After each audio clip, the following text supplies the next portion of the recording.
Therefore, the Danish presidency has two overall priorities. If you're struggling to figure out how all the EU institutions work and fit together, that's okay.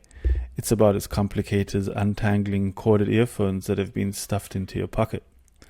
In the meantime, spare a tear for the Danes who assume the rotating presidency of the Council of the EU, faced with the US administration trying to rewrite the rulebook, conflict on your doorstep, and a planet on fire.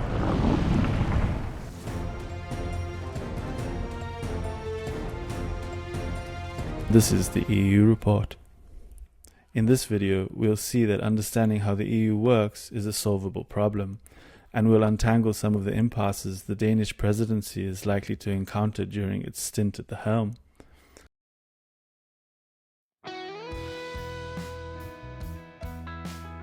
Basically, the European Council, with its own president, currently Antonio Costa, is made up of heads of state of the 27 members.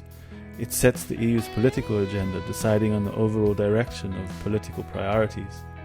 Then, there's the Commission, with its own president, Ursula von der Leyen. It is the executive branch, proposing new laws, managing priorities and budgets, and representing the EU internationally. Then, of course, there's the European Parliament, with its own president, Roberta Metsola. The Parliament is the legislative arm of the EU, directly elected by European citizens. It's responsible for passing laws, scrutinizing and supervising other EU institutions, and approving longer-term budgets. And finally, there is the Council of the European Union, with its own president. Denmark have just taken over the reins and will serve for the next 6 months. The Council is made up of ministers of member states. It coordinates EU policy, and together with Parliament it negotiates and adopts EU laws.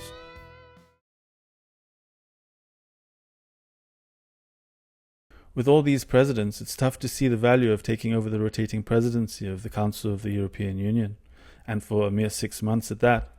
However, to the contrary, countries take great pride in assuming the responsibility.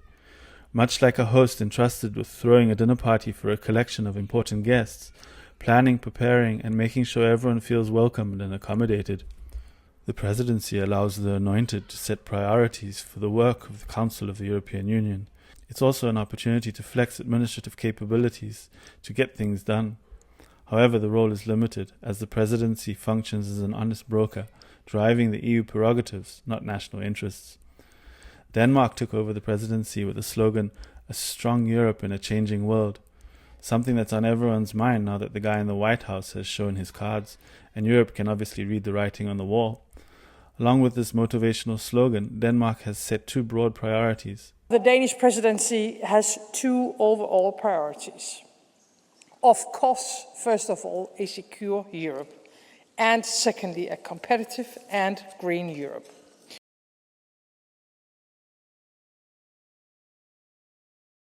In the realm of security, there are some key policies the Danish presidency intends to prioritize. Denmark is extremely bullish on the idea of Europe weaning itself off of dependence on the US, a seemingly unreliable defense partner. Strengthening Europe's defense industry is an absolute top priority. And we have to be able to defend ourselves by 2030 at the latest. Denmark is a staunch supporter and contributor of the Ukrainian cause, insisting that money contributed to Ukraine's defense should not be seen as a donation or charity to a good cause, but rather money spent on defense of Europe. While Ukraine holds the Russian boogeyman at bay, Europe is granted time to build its defense industry. The Danes want to see Ukraine brought into the EU, as well as other applicants like Moldova and the Western Balkan states, and will prioritize making significant progress in this. Enlargement is a merit-based process requiring aspiring states to enact reforms that demonstrate an alignment with EU community values and principles. It's also considered an important geopolitical strategy for EU security. Ukraine's commencement of negotiations is currently vetoed by EU strongman Viktor Orban. To try to change the unbalanced situation in Brussels, we are the opposition of Brussels. We try to be the majority. Denmark will likely use its role to try and move the dial on this one. The hot topic of migration won't escape attention. Another part of our security as Europeans is about migration. It is challenging Europe affecting people's lives and the cohesion of our societies. We saw it very clearly in the European Parliament elections last year. Migration was a top priority for many Europeans, including myself. Known for its hardline stance on migration, they will want to push through legislation aimed at tightening rules. They're likely to find friends in the Council, but may struggle to get enough support in Parliament. Paying attention to the new frontier of security, Denmark's presidency will also give attention to creating a democratic resilience through initiatives like the European Democracy Shield. This involves promoting digital literacy and ensuring a free and trusted media.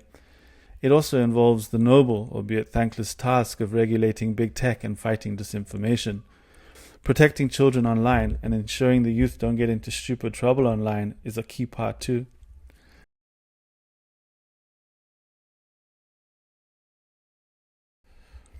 In the realm of competitiveness and greening Europe, there are some key policies the Danish presidency intends to prioritize.